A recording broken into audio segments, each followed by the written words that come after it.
이번에 미국에 공부하러 갈 때에 작년에 미국 시카고에 교환학생으로 딸을 보냈다가 일주일 만에 교통사고로 죽은 그 아버지 어머니가 함께 갔습니다.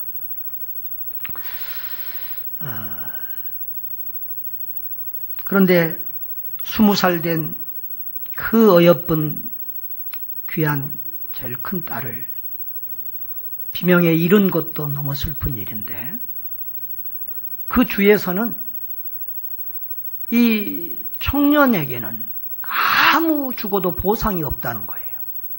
그러니까 어린아이는 부모가 보호자니까 그 보상금이 부모에게 나오고 결혼한 사람은 부인과 가정이 있으니까 그게 보상금이 나오는데 청년은 독립한 사람이니까 아무 보상금도 없다는 거예요. 그러니까 자녀가 죽은 것도 서럽고 억울한 일인데 그 자녀의 죽음에 대해서 아무런 위로와 보상도 못 받는다고 하니 정말 눈앞이 캄캄할 수밖에 없는 일입니다. 그래서 그 주의 법을 바꾸기 위해서 외국인이, 힘없는 외국인이 변호사를 사서 싸우고 있으니 얼마나 답답한 일이겠습니까? 여러분, 그 목사님처럼 우리 인생에서는 이렇게 참 너무도 답답하고 눈앞이 캄캄한 이런 일들이 있습니다. 정말 죽고 싶은 그런 날들이 있습니다. 그런데 오늘 그런 캄캄한 인생 중에도 캄캄한 한밤중에도 하나님께 기도하며 찬송하는 한 무리의 사람들을 봅니다. 여러분, 오늘 우리가 읽은 사도행전 성경을 보면 한밤중에 바울과 실라가 기도하고 하나님을 찬송했다고 했습니다. 바울과 실라가 기도하고 찬송한 그 밤은 일반적인 어두운 캄캄한 밤이었지만 우리가 인생에서 참 어둡고 힘들 때도 우리는 캄캄하다. 눈앞이 안 보인다. 우리가 이런 말을 합니다. 여러분의 인생에도 캄캄한 밤이 때로는 올 것이고, 아니 어떤 사람들은 칠흑 같은 밤이 지금 여러분 앞에 있을 것입니다. 그럼에도 불구하고 여러분 감사하고 찬송할 수 있는 여러분 되시기를 바랍니다. 여러분, 어떻게 그 일이 가능할까요? 오늘 이 사도 바울의 선교 여정을 보면 바울은 1차 선교 여정 때는 바나바의 보좌관으로 선교 사역을 했습니다. 2차로 떠나면서는 바나바와 갈라져서 이제 바울이 리더가 되고 실라를 데리고 바울과 실라가 함께 2차 선교 여정을 떠납니다. 그래서 바나바는 마가를 데리고 키프로스, 구브로 쪽 바다 쪽으로 가고 바울은 이제 안디옥에서 출발해서 저 지중해 동쪽으로 해서 이제 터키 지역으로 올라가서 선교를 합니다.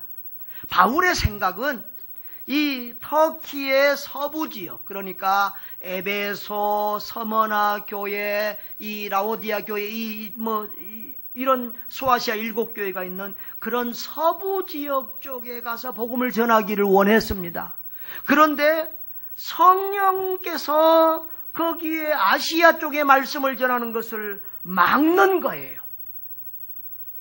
아무리 힘을 쓰고 애를 써도 예수의 영이 허락치를 않는 거예요. 그런데 밤의 환상 중에 바울에게 보이기를 저 마게도냐, 그러니까 그리스 남부 지역입니다. 유럽이죠. 그 지역의 사람들이 손을 흔들면서 건너와서 우리를 도와주세요, 우리를 살려주세요 하는 그런 환상을 보게 됩니다. 그래서 바울은 성령님께서 우리의 선교의 걸음을 저 유럽 지역으로, 마게도냐 지역으로 인도하고 있구나라고 하는 확신을 가지고 이제 배를 타고 건너서 유럽의 첫 도시에 이르게 되는데 그곳이 어디라고요? 빌립보. 빌립보라고 하는 곳입니다. 따라합시다. 빌립보. 그래서 우리 성경에 보면 빌립보서라는 책도 있죠. 그 빌립보서는 빌립보 교회에 보낸 편지입니다. 여러분, 성경을 조금 아는 사람들은 빌립보 하면 생각나는 한 성도가 있을 것입니다. 누구지요? 루디아입니다. 우리 한국 사람들이 지금은 온 세계에 흩어져 사는 디아스포라 민족인데, 우리 한국 사람들이 가는 곳마다 교회당이 세워집니다. 그런데 이 유대인들도 가는 곳마다 회당을 세웠어요.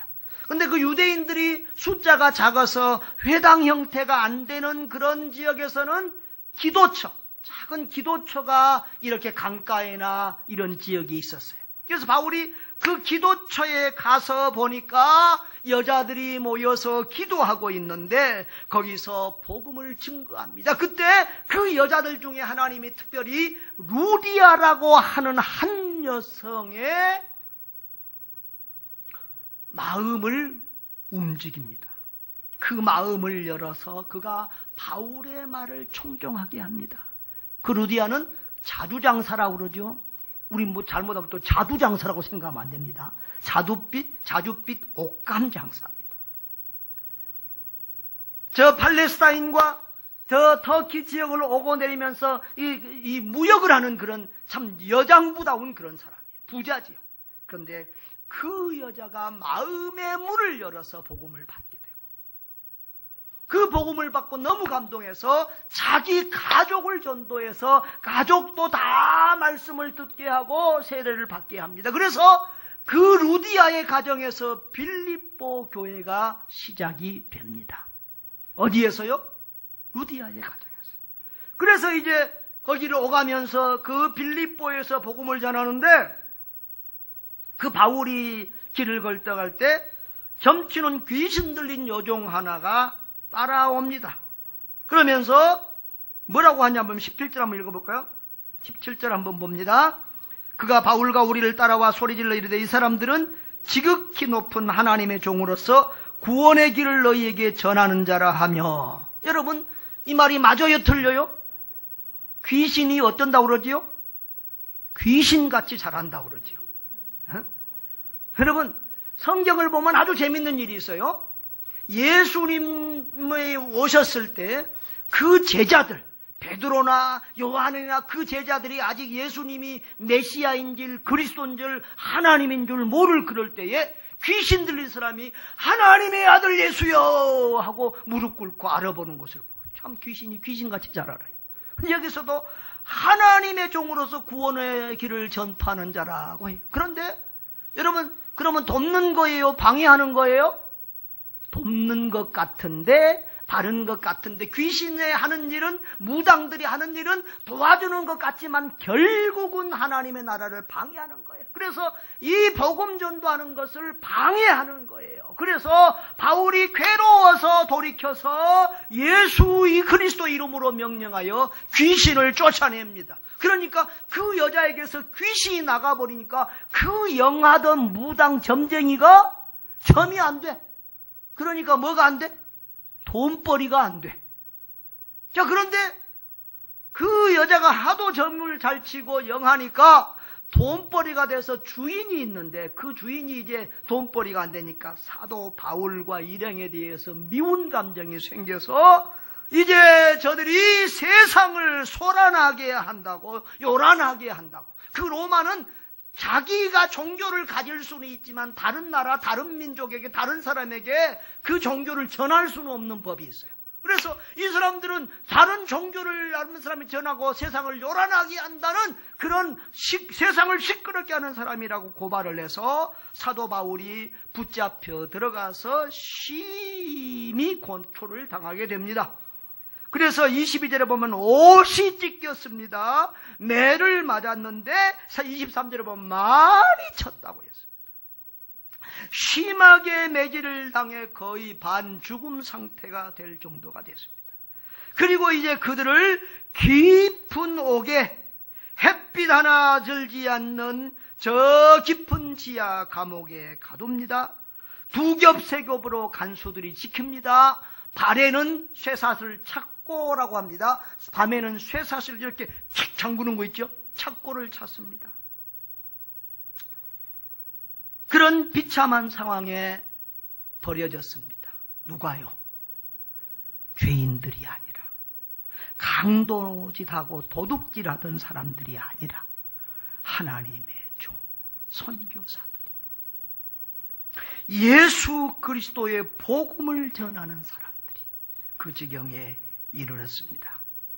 여러분, 그렇다고 하면, 내가 그런 상황이었다고 하면, 여러분이 그런 상황이었다면 여러분의 마음은 어떻겠어요? 여러분, 우리가 죄를 지어서 고난을 당하면 좀 덜 억울한데, 이건 너무도 억울하지 않습니까? 여러분, 하나님께서, 성령님께서 아시아 쪽으로 가지 못하게 하고, 성령님께서 환상까지 보여주시면서 그 빌립보 지역으로 인도해놓고, 그리고 그 일이 되어지도록 하다가, 이게 무슨 일입니까? 어찌하여 복음을 전하는 전도자에게 이렇게 수없이 매를 맞게 하고 죽을 지경이 되게 하고 이렇게 감옥에까지 갇히게 한다는 말입니까? 이것은 도저히 기뻐할 수 없는 상황이죠. 여러분이 이런 상황을 맞이하면 기뻐할 수 있겠어요? 감사할 수 있겠어요? 찬송할 수 있겠어요? 저는 우즈벡에서 신학교를 했는데, 그 신학교를 정부에서 와서 경찰과 보안 요원들이 와서 신학교의 문을 닫으면서 철폐하는데, 그 현장에 제가 있었어요. 잡혔어요. 그런데 제가 여권을 안 갖고 있었어요. 여권 미소지자로 끌려가서 감옥에 갔어요. 그런데 그 지하들만 또 그게 또. 근데 쇠창살로 쫙 갇혀 있는데, 거기 패스포드 가져올 때까지 몇 시간 갇혀 있었다는 거 아닙니까? 그 잠깐 있었는데도 그렇게 기분이 울컥하더라고요. 근데 사도 바울은 옷이 다 찢기고 피가 철철 흘리고 피멍이 듣도록 두드려 맞고 그 깊은 지하 감옥에 갇혀 있습니다. 그런 상황에서 어떻게 감사할 수 있고 어떻게 찬송할 수 있겠습니까? 그런데 바울은 어떻게 했다고요? 우리 25절 다 같이 읽어보겠습니다. 25절 다 같이요. 시작. 함잠중에 바울과 실라가 기도하고 하나님을 찬송하며 죄수들도 듣더라. 아멘. 아마 그들이 너무 많은 매를 맞아 쓰러져 있다가 정신이 들어오고 힘을 얻은 것이 한밤중이 되었을 것입니다. 그런데 그들은 그렇게 일어나서 뭐 밥을 먹었겠어요? 뭘 했겠어요? 피투성이가 되고 찢긴 그 옷을 입고 하나님 앞에 기도합니다. 찬송합니다. 그것도 마지못해 울면서 힘없이 하는 게 아니라 다른 죄수들도 다 들을 수 있도록 힘있게 기도하며 감사하며 찬송합니다. 할렐루야. 여러분, 어떻게 이런 일이 있을 수 있겠어요? 이건 불신자들은, 세상 사람들은, 다른 어떤 종교를 가진 사람도 할 수 없는 일입니다. 오직 그리스도의 사람이다. 오직 예수 십자가와 부활의 복음에 붙잡힌 사람들, 살아도 천국이요 죽어도 천국 가는 그런 믿음의 사람들만이 할 수 있는 그런 감사요 찬송인 줄 믿습니다.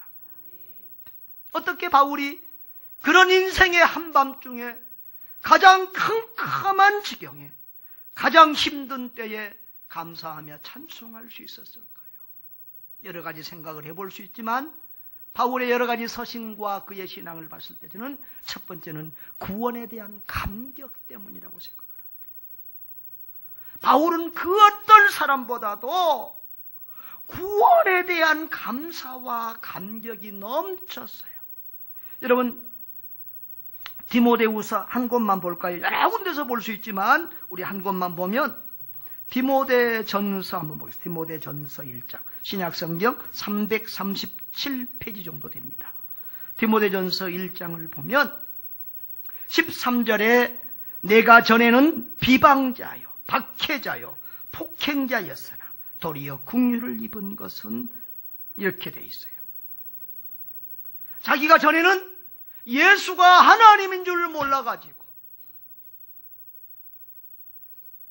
예수 믿는 사람들이 이단인 줄 알아가지고 전에는 비방하고 박해하고 폭행자였어요. 그런데 하나님께서 그를 불쌍히 여겨주시고 그를 만나주시고 구원해 주셨어요. 사도 바울은 그 은혜가 너무도 감사해서 입을 열어서 간증할 때마다 주님의 그 은혜를 감사하고 있어요. 고린도서 15장 8절에 보면 자기는 만삭되어 나지 못한 자와 같은 그런 사람이다. 10달을 채우지 못하여 중간에 태어난 그런 아이처럼 자기는 설익은 그런 은혜를 받을 수 없는, 살 수 없는 사람이었고 사도 중에 가장 작은 자라고 했고 하나님의 교회를 박해하였으므로 사도라 칭함받기를 감당치 못할 자라고 했어요. 오늘 디모데전서 1장 15절에서는 자신을 죄인 중에 내가 괴수니라. 한번 따라합시다. 죄인 중에 내가 괴수니라. 옆에 분들한테 죄인 중에 내가 괴수입니다 한번 해보세요. 웃으면서 하는 것 보니까 전혀 그런 마음이 없어. 여러분, 정말 여러분이 진정으로 주님을 만난 사람들이라고 하면, 진정으로 십자가의 은혜를 아는 사람들이라고 하면 내가 죄인 중에 괴수입니다. 이 고백이 바울의 고백이 아니라 여러분 각 사람의 고백이 되어야 될 줄 믿습니다. 바울은 자기의 죄가 누구의 죄보다도 크다고 생각했기 때문에 나 같은 죄인 구원해 주신, 나 같은 죄인을 불쌍히 여겨주시고 긍휼을 베풀어 주신 그 하나님의 사랑에 감사하고, 여기 디모데전서 1장에 보면 그 은혜와 사랑이 내게 넘치도록 풍성했다. 그렇게 감사하고 고백하고 있습니다. 여러분, 주님의 은혜가 크다고 생각할 만큼 우리의 감사는 큰 줄 믿습니다. 왜 바울의 감사는 그렇게 클까요? 이런 고통스러운 상황에서도 감사 찬송할 수 있는 그런 감사의 사람이고, 왜 우리는 조금만 어려워도 불평하고 늘 우리의 감사는 너무도 빈약하고 작은 것일까요? 그것은 하나님의 은혜에 대한 감사가 작기 때문에 그래요. 왜 하나님의 은혜를 깊이 크게 느끼지 못하는가? 그것은 내가 그래도 괜찮은 사람이라고 하는 착각을 하기 때문에 그래요. 나는 그만큼 죄가 없어. 나는 남보다 좀 더 나아. 자기의 죄에 대한 심각한 고통과 절망을 느끼지 않았기 때문에, 나는 지옥 가야 마땅한 사람이라고 하는, 아니 나는 지옥 갈 수밖에 없는 사람이라고 하는, 나는 세상에서 가장 더러운 사람이요, 가장 추한 사람이요, 가장 가증한 사람이요, 가장 악한 사람이요, 나는 죄인 중에 괴수다라고 하는 절절한 자기 죄에 대한 그런 깨달음과 고백이 없기 때문에 주님의 그 십자가의 은혜가 절절히 내 가슴 속에 다가오지를 않는 거예요. 체험되어지지를 않는 거예요. 내가 죄인 괴수라고 생각하는 그 죄에 대한 자각이 있으면 주님의 십자가의 은혜가 그렇게 고마울 수 없죠. 주님의 그 사랑이 그렇게 감동으로 시간 다가올 수밖에 없는 거예요. 여러분, TV에 이렇게 많은 사람들이 죄를 짓고 나오는 죄수들을 봅니다. 어떤 죄수들이 되려 알미워요? 죄를 지었지만 잘못했다고 정말 마음속으로 통회하고 고백하는 사람들을 보면 그래도 긍휼히 여겨지는 마음이 있어요. 근데 제일 미웃고 뻔뻔한 사람들은 남을 죽이고도 잔인한 일을 하고도 자기 죄를 고백하지 않고 죄를 회개할 줄 모르는 사람들을 보면 얼마나 뻔뻔하고 밉습니까? 여러분, 저와 여러분의 모습이 그런 모습 아닙니까? 주님 앞에서 우리가 뼛속까지 죄인인데, 머리끝부터 발끝까지 우리가 죄덩어리인데 마치 죄 없는 사람들처럼, 깨끗한 사람들처럼, 남보다 좀 나은 것처럼 그렇게 착각하고 사는 우리의 모습이 하나님 보실 때는 가증하고 부끄러운 것이 아닐까요? 여러분, 자기 죄를 깊이 자각하고 주여 내가 죄인 중에 괴수입니다 라고 고백할 수 있는 그런 고백이 여러분들 속에서 터져 나올 수 있기를 바랍니다. 그 다음에 그 십자가 앞에 앉아서 감사, 찬송, 눈물을 흘린 여러분 되시기를 주의 이름으로 축원합니다. 사도 바울은 도저히 자기는 사도로 부름을 받을 수 없는 사람이라는 거예요. 자기는 하나님의 교회를 박해하던 사람으로서 도저히 하나님의 사도가 될 수 없는데 주님이 자기를 충성되이 여겨서 사도의 직분을 주셨다는 거예요. 복음 전도자의 직분을 주셨다는 거예요. 예수 그리스도의 복음을 전하는 이 선교사의 직임을 주셨다는 거예요. 바울은 그 은혜가 얼마나 감사한지, 입만 열면 말만 하면 그 은혜에 대해서 감사해요. 오늘 디모데전서 1장 12절에도 나를 능하게 하신 그리스도 예수 우리 주께 내가 감사함은 나를 충성되이 여겨 나에게 직분을 맡기시니. 그래서 바울 서신의 모든 서신 1장 1절을 보면 바울은 그 하나님이 자기를 불러주시고 사도로 세워주심에 대한 감사로 시작해요. 디모데전서 1장 1절에도 우리 구주 하나님과 우리의 소망이신 그리스도 예수의 명령을 따라 그리스도 예수의 사도된 바울은 디모데후서 1장의 1절에도 하나님의 뜻으로 말미암아 그리스도 예수 안에서 생명의 약속대로 그리스도 예수의 사도가 된 바울, 하나님이 자기같이 못난 죄인 예수를 구원해 주시고 만나 주실 뿐만 아니라 자기가 핍박하던 그 예수 복음을 증거할 수 있는 전도자로 사도로 세워주시네. 감격해서 매를 맞아도 감사, 굶어도 감사, 옥에 갇혀도 감사, 죽을 고비를 넘겨도 감사. 그렇게 감사하며 일생을 살았던 것입니다. 여러분, 이 세상에 얼마나 똑똑하고 잘난 사람들, 부자들, 훌륭한 사람들 많습니까? 하나님이 그런 사람들 마음만 감동시켜서 쓰시면 다 하실 수 있는데 하나님은 우리같이 부족하고 못난 사람들 주님의 교회에 일꾼으로 세워주셨습니다. 우리에게 직분과 사명들을 맡겨주셨습니다. 여러분, 그 은혜에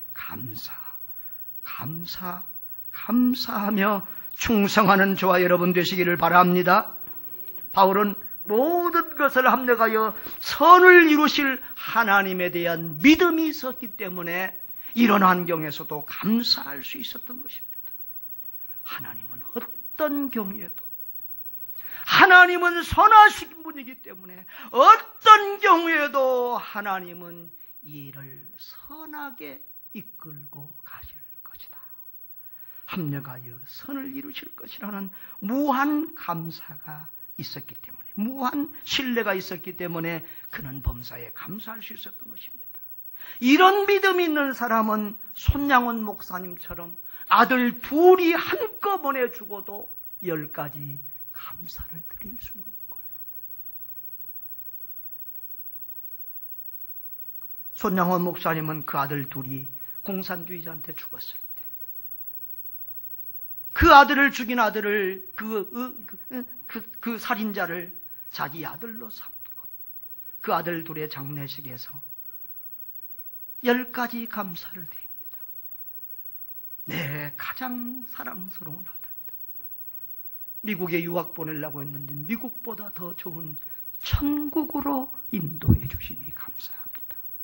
그렇습니다. 죽어도 천국 간다는 이 천당신앙이 있는 사람은 어떤 경우에도 감사할 수 있습니다.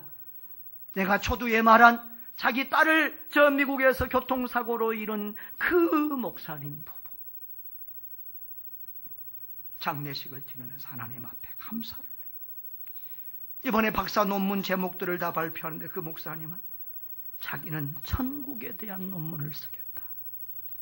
자기 딸이 죽고 난 다음에 자기는 날마다 천국을 묵상한다는 거예요. 내 딸이 가서 살고 있을 그 천국을 바라보며 그 천국을 묵상한다는 거예요. 이제 그 천국을 증거하기 위해서 천국에 대한 논문을 쓰겠다고 합니다. 여러분, 그렇습니다. 죽어도 천국 간다는 이 믿음, 이 신앙 있는 사람은 어떤 경우에도 감사할 수 있는 줄로 믿습니다. 여러분, 우리가 영의 눈이 어두워서 그렇지, 우리가 바보 같고 어리석어서 그렇지, 알고 보면 우리의 모든 삶은 감사할 것뿐입니다. 여러분, 눈에 눈물이 나시나요? 여러분, 성도가 돼가지고 언제 울었는가 기억이 가물가물한 사람들은 그것 때문에 울어야 돼요. 회개해야 돼요. 우리에게는 늘 회개와 감사의 눈물이 마르지 아니해야 될 줄 믿습니다. 여러분, 이 눈물이 아무것도 아닌데요, 이 눈물이 얼마나 귀한지 몰라요.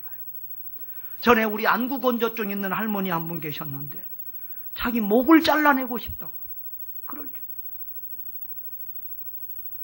우리 교회 집사님 중에 한 분이 지금도 그 안구건조증으로 고통을 받고 있는데요, 얼마나 힘들어하는지 몰라요.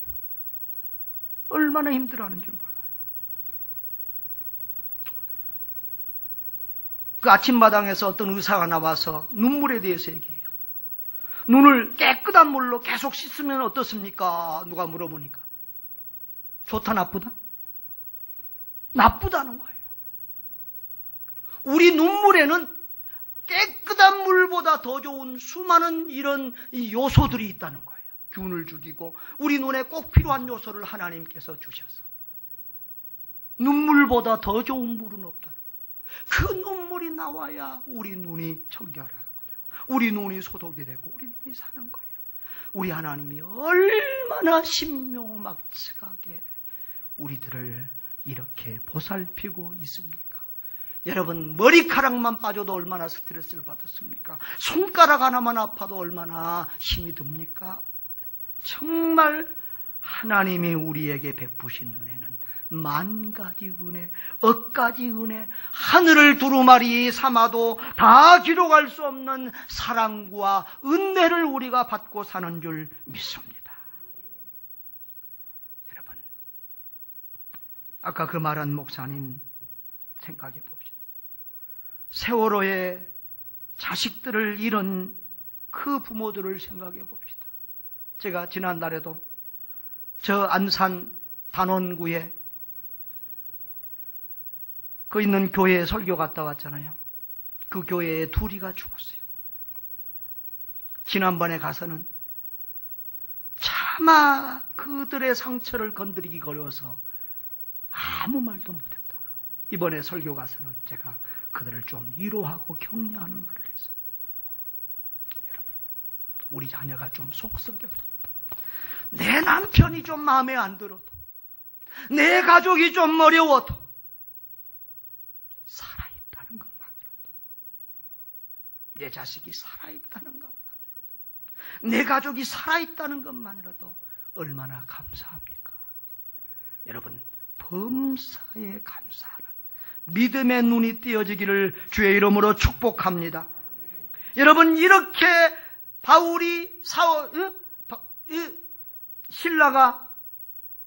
신라가 감사할 수 없는 환경에서, 찬송할 수 없는 환경에서 감사하고 찬송했을 때 어떤 일이 일어났습니까? 갑자기 지진이 일어나고 옥문이 열리고 그들이 메인 사슬이 다 벗어지는 기적이 일어났습니다. 그리고 간수가 죄수들을 무릎 꿇혀야 될 텐데 오히려 그 죄수인 바울 앞에 간수가 무릎을 꿇고 선생님 어찌하여야 내가 구원을 받으리까? 그렇게 오히려 무릎 꿇고 죄수 앞에 무릎 꿇고 살려달라고 비는 이런 기적이 나타났습니다. 그리고 그 간수가 여러분 회개하고 여러분 간수가 죄수를 끌고 밖으로 나가면 이건 됩니까 안 됩니까?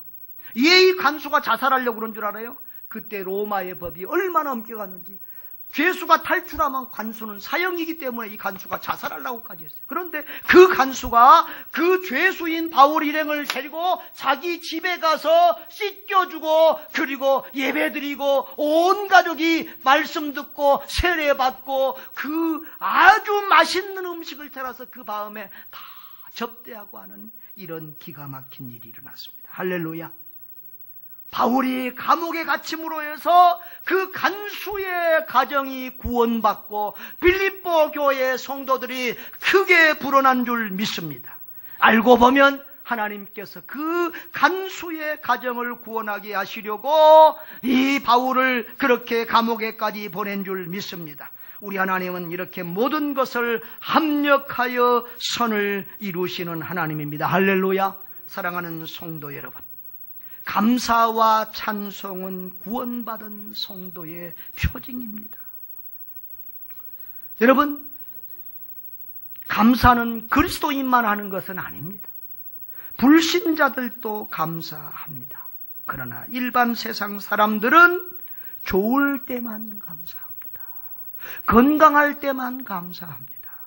잘 될 때만 감사합니다. 그러나 그리스도인은 범사에 모든 일에 감사할 수 있습니다.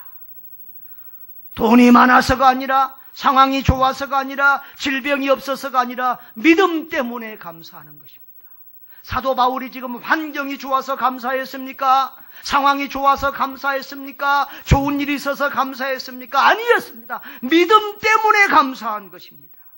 여러분, 믿음은, 참 믿음은 어떤 경우에도 감사하는 것입니다. 그리스도인의 감사는 환경과 상황을 초월한 전천후 감사인 줄 믿습니다. 무엇보다도 나 같은 죄인 중에 괴수 같은 죄인을 예수 십자가의 사랑과 은혜로 구원해 주신 그 은혜에 감사 또 감사하시기를 바랍니다. 나 같은 죄인 부르시고 사용해 주시는 주의 은혜에 감사하여 충성하시기를 바랍니다. 또한 지금 어떤 어려운 일이 있을지라도 모든 것을 합력하여 선을 이루실 주님을 바라보십시오. 나는 살아도 천국이요 죽어도 천국이기에 범사에 감사하는 참믿음의 사람들 되시기를 바랍니다. 오늘 여러분이 캄캄한 인생길 한밤중에 있을지라도 감사 찬송을 부를 수 있는 큰 믿음의 용사들 되시기를 바랍니다. 바울과 실라가 찬송할 수 없는 환경에서 감사하며 찬송했을 때 하나님께서 기막힌 은혜를 베풀어 주셨습니다.